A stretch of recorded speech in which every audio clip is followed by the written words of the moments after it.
Oke. Itu suka nggak kedetek, gemes banget, bikin gue frustasi banget. Gue udah colok pakai kebanyakan semua fitur-fitur itu. Gue mau ngomentarin soal event Samsung yang baru aja terjadi. Launchingnya Samsung S24. Samsung S24 Ultra terutama.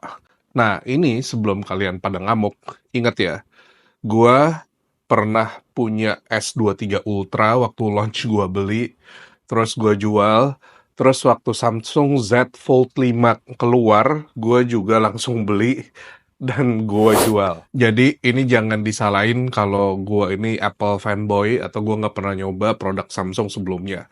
Nope, gue pernah coba pindah, gue pernah coba punya dua-duanya, Samsung dan iPhone. Jangan bilang kalau gue ini bias.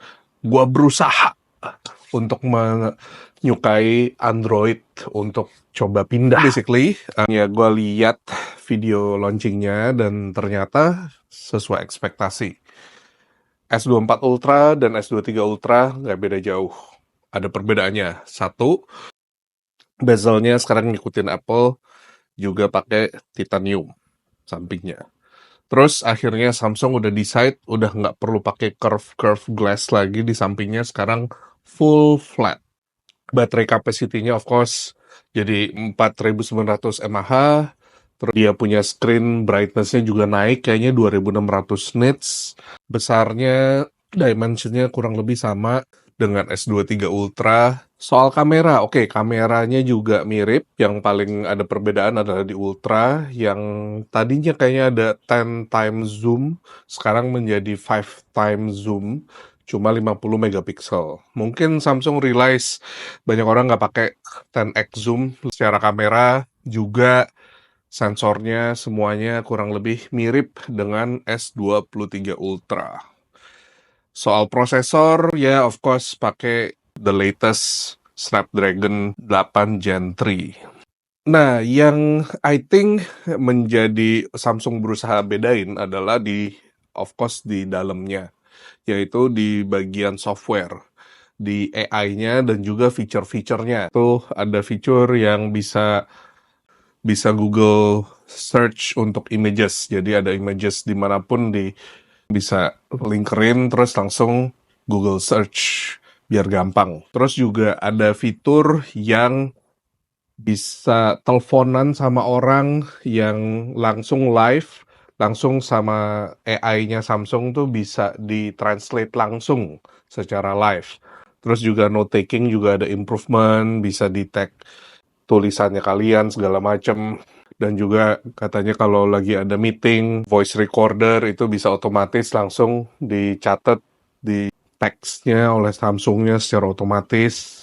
Itu juga AI-nya. Improvement di image editing, video editing, untuk bisa ngerubah-rubah fotonya kalian segala macam dengan mudah, mau mindahin orang, mau ngilangin orang, dan lain-lain. Dengan itu semua, kalau menurut gue overall, gue tetap nggak akan ganti dan menurut gue underwhelming, tapi juga mungkin sama dengan Apple, kurang lebih udah mentok. Teknologi itu udah mentok. Buat gue sendiri, masih menurut gue kelemahannya Android atau Samsung dalam hal ini adalah soal compatibility dari handphone ke laptop gue yang MacBook Pro M1. Kalau Apple itu dengan AirDrop ratusan mega, 1 giga, 2 giga video tuh bisa cuma 3 detik ke transfer tanpa masalah. iPhone 15 Pro-nya ya ini juga USB-C, record langsung USB-C, langsung ke hard drive, itu juga big feature, langsung bisa edit langsung ke MacBook. Pengalaman gue sama Samsung, dan kayaknya banyak reviewer nggak ngomongin, itu kalau di-connect ke Apple, ke MacBook Pro, suka nggak bisa ke-detect tuh handphone. Suka nggak bisa, jadi gue mau transfer file, misalnya udah ngambil video, ngambil foto pakai Samsung, gue mau editing, buat taruh CapCut, itu suka nggak ke-detect. Gemes banget, bikin gue frustasi banget. Gue udah colok, udah ganti port, udah ganti kabel, segala macem. Itu nggak bisa. Sampai akhirnya gue harus restart laptop gue harus restart handphonenya, baru tiba-tiba bisa. Cuma tuh nggak reliable dan nyebelin kalau lu lagi buru-buru, lu lagi pengen editing cepet tuh jadi susah gitu loh.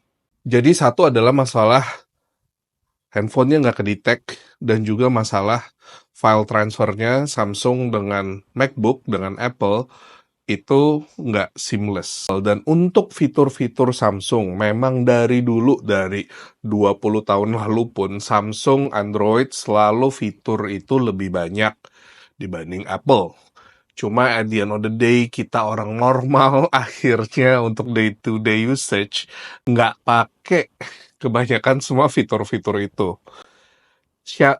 Siapa juga, lu ngapain juga, berapa banyak sih orang yang lu kenal, yang lu perlu telepon, yang lu nggak bisa ngerti bahasanya, dan lu ngapain teleponan berdua gitu. Seberapa banyak orang yang lu kenal yang butuh fitur itu. Untuk fitur note taking juga kayaknya, come on man, apakah lu bener-bener kepake untuk ngerubah tulisan jadi teks? Gue juga pernah coba pakai Samsung Note segala macem, akhirnya semuanya itu nggak kepake, masih suka salah-salah, not reliable, akhirnya udah give up dan nggak kepake. Buat ngedit foto, video segala macem, sama buat foto, gue kebanyakan pakai ginian. Udah beli ginian mahal-mahal, so cuma emergency banget deh pakai kamera di handphone untuk video ataupun foto. Apalagi nih, gue udah punya DJI Pocket 3.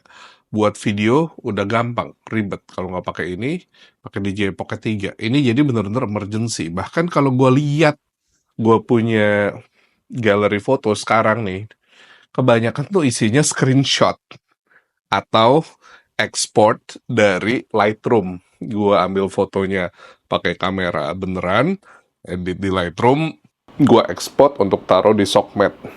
So, for me, unfortunately, S24 Ultra gue akan pas. Gimana kalau menurut kalian?